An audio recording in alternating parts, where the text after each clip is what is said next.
सभी को आप सबका स्वागत है अपने YouTube channel Monika magic academy में। आज हम डिस्कस करेंगे हिंदी की शिक्षण वीडियो की बहुत ही मोस्ट इंपॉर्टेंट क्लास से रहेगी। शॉर्ट वीडियो के माध्यम से क्या कि संपूर्ण शिक्षण विधि आपको कंप्लीट करवाऊंगी, पूरी हिंदी कंप्लीट करवाऊंगी। 30 में से 30 क्वेश्चन लाने का मेरा टारगेट है और मैं आपको क्या कहते हैं इसमें से 30 नंबर दिलवा के रहूँगी रेट पर 2025 के अंतर्गत। तो आज स्टार्टिंग करते हैं। आज की हमारी पहली विधि कौन सी रहेगी? आगमन विधि। तो आगमन विधि में से क्वेश्चन कैसे पूछे जाते हैं, सिर्फ क्या कि टू दी पॉइंट वो चीज़ें इंपॉर्टेंट है जो नोट्स के माध्यम से मैं आप तक पहुंचा सकती हूं। तो सिर्फ क्या है कि वो चीज़ें मैं बताऊंगी आपको। सबसे पहले कौन सी है कि आगमन विधि। तो आगमन विधि के सबसे पहले देखेंगे परिभाषा वो है परिभाषा बताई जाएगी जो मोस्ट इम्पोर्टेंट है। तो लैंडन के अनुसार है, जब बालकों के समक्ष अनेक तथ्य, वस्तुएं, उदाहरण इनको प्रस्तुत किया जाता है, फिर क्या कि उस तथ्य पश्चात यानी कि मान लो कि तथ्य दे दिए, उदाहरण दे दिए, वस्तु दे दी, उनके पश्चात क्या कि बालक से वही क्या एक निष्कर्ष तक पहुंचने का प्रयास करते हैं। तो इसे क्या कहते हैं हम, इस विधि को हम आगमन विधि कहते हैं। यानी कि बच्चों के सामने उदाहरण प्रस्तुत कर दिए, तथ्य प्रस्तुत कर दिए या कोई वस्तु प्रस्तुत कर दी, फिर उसके बाद क्या है कि बच्चे क्या कि उन उदाहरणों से, तथ्यों से और वस्तुओं से क्या कि अपने खुद के नियम बनाते हैं। और नियम बनाने वाले, उदाहरण से नियम की ओर चलने वाली विधि को क्या कहते हैं हम, आगमन विधि कहते हैं। एक तो यह है, मान लो ये परिभाषा तो मेरे आपको बताने मेरे लिए बहुत ज़्यादा जरूरी थी। फिर बात है कि क्वेश्चन कहाँ से पूछे जाते हैं। तो क्वेश्चन सबसे ज़्यादा पूछे जाते हैं तो वो कौन सा टॉपिक है। तो सबसे पहले कि आगमन विधि के चरण या पद, यानी कि आगमन विधि है, इनके चरण कितने हैं और पद कितने हैं। तो आगमन विधि के 4 चरण हैं। कितने पद हैं, कितने चरण हैं? तो 4 हैं। पहले है उदाहरण, फिर है निरीक्षण या तुलना, फिर है नियमीकरण या सामान्यीकरण कहते हैं इसे, फिर नेक्स्ट 4 है कि परीक्षण या पुष्टि। तो इसमें से ऐसे क्वेश्चन पूछे जाते हैं कि निम्न में से आगमन विधि के चरण है। तो इनमें से 4 ऑप्शन के क्वेश्चन होते हैं। तो उनमें से क्या कि 3 अन्य दे दिए जाएंगे और एक क्या कि आगमन विधि का चरण दे दिया जाएगा। तो फिर ये क्वेश्चन पूछ लिया जाता है। फिर ऐसे पूछा जाता है कि निम्न में से आगमन विधि का प्रथम चरण कौन सा है और अंतिम चरण कौन सा है। इस प्रकार से क्या है कि क्वेश्चन बनते हैं। फिर या पूछ ले जाते हैं कि निम्न में से आगमन विधि का चरण नहीं है। तो इस प्रकार से क्या है कि 2-3 टाइप के आगमन विधि के चरण से क्वेश्चन बनते हैं। तो मोस्ट इम्पोर्टेंट है भी आगमन विधि के। पहले तो ये देखो कि आगमन विधि के चरण कितने हैं, 4 हैं। फिर इन चारों चरणों क्या है कि आपको नाम याद रखना चाहिए और इनका क्रम याद रखना जरूरी है। पहला कौन सा है, उदाहरण। दूसरा कौन सा है, निरीक्षण या तुलना। तीसरा कौन सा है, नियमीकरण या सामान्यीकरण। चौथा कौन सा है, परीक्षण या पुष्टि। आपको याद हो गया कितने चरण है, 4। प्रथम कौन सा है, उदाहरण। दूसरा कौन सा है, निरीक्षण या तुलना। तीसरा है नियमीकरण या सामान्यीकरण। चौथा है पुष्टि या परीक्षण। फिर नेक्स्ट बात करते हैं कि एक क्वेश्चन तो यहाँ परिभाषा से भी कभी कभार पूछा जाता है, कभी कभार नहीं पूछा जाता। लेकिन आगमन विधि के चरण से क्या कि एक क्वेश्चन अवश्य पूछ लिया जाता है। अगर पूछेगा तो आगमन विधि से, तो चरण या आगमन विधि के शिक्षण सूत्र या आगमन विधि के गुण या दोषों से, इन्हीं से क्या कि क्वेश्चन पूछते हैं। तो सबसे ज्यादा क्वेश्चन तो इन्हीं से, 2 चीजों से बनते हैं। फिर नेक्स्ट है कि आगमन विधि के शिक्षण सूत्र। आगमन विधि के शिक्षण सूत्र, ये तो नियम आपको बिल्कुल राइट याद हो जाएगा कि आगमन विधि में क्या कि उदाहरण से नियम की ओर, यानी कि उदाहरण से नियम की ओर चला जाता है। फिर लेकिन जहाँ पर एग्जामिनर उड़ जाता है वो कहाँ पे उड़ जाता है, इन 3 तथ्यों पर उड़ जाता है, इन पर, यानी कि विशिष्ट से सामान्य की ओर। लेकिन इसकी पॉजिटिव विधि कौन सी है, निगमन विधि। उसमें क्या कि नियम से उदाहरण की ओर चला जाता है, सामान्य से विशिष्ट की ओर चला जाता है।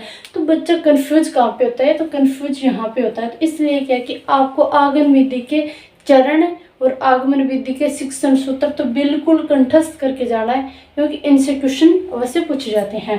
यानी कि आगमन विधि का पहला शिक्षण सूत्र है कि उदाहरण से नियम की ओर।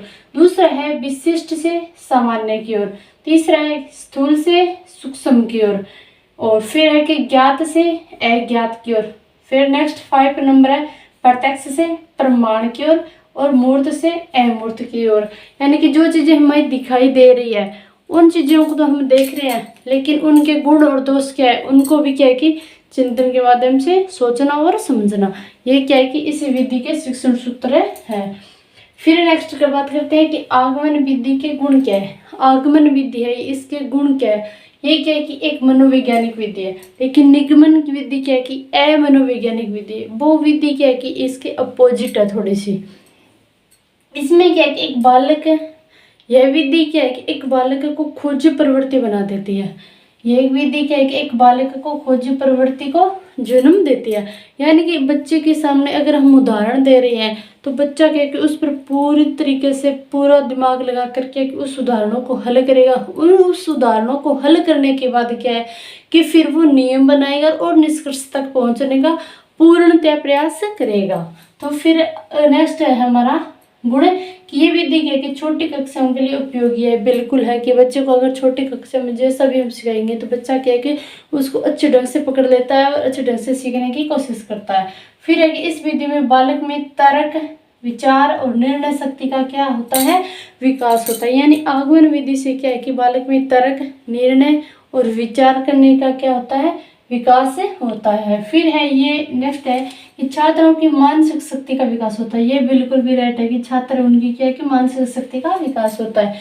फिर है कि आगमन विधि से प्राप्त जो भी ज्ञान होता है वो क्या होता है, स्थायी होता है। यानी कि आगमन विधि है उससे प्राप्त ज्ञान क्या होता है, स्थायी होता है। यानी कि अगर एक बच्चे को क्या है कि हम प्लस वाले या माइनस वाले कोई भी मतलब सवाल भी सिखाएंगे तो क्या है कि उसमें बालक क्या है कि अपने हाथ से प्रयास करेगा, अपनी खुद मेहनत करेगा। तो जो बंदा किसी भी कार्य में मेहनत करता है, अपने हाथ से कार्य करता है, तो वो क्या चीज़, वो ज्ञान क्या होता है, हमेशा स्थायी होता है। तो इसलिए इस विधि में क्या है कि इस विधि से जो भी प्राप्त ज्ञान होता है वो क्या, स्थायी होता है। फिर नेक्स्ट है कि हिंदी में व्याकरण शिक्षण के लिए उपयोगी विधि है।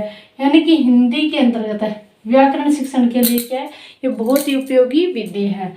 फिर बात करते हैं कि आगमन विधि के दोष क्या क्या है। आगमन विधि के दोष ये है कि ये बड़ी कक्षाओं के लिए उपयोगी बिल्कुल भी नहीं है और अनुभवी एवं योग्य अध्यापकों की क्या आवश्यकता पड़ती है यहाँ पे।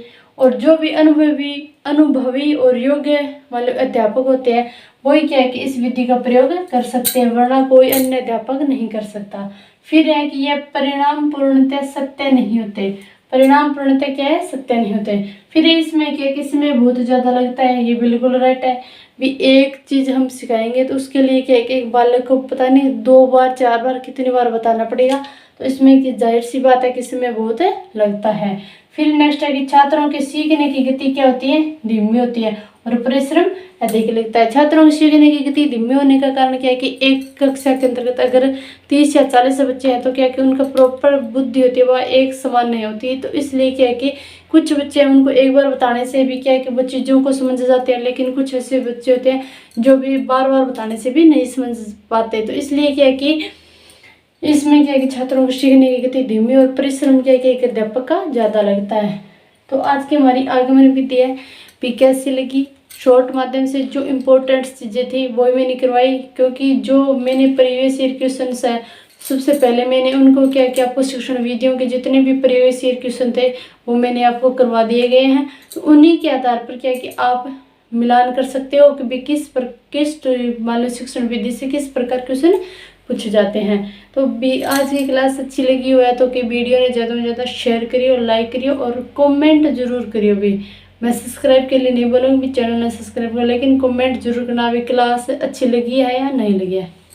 धन्यवाद सभी को, राधा स्वामी।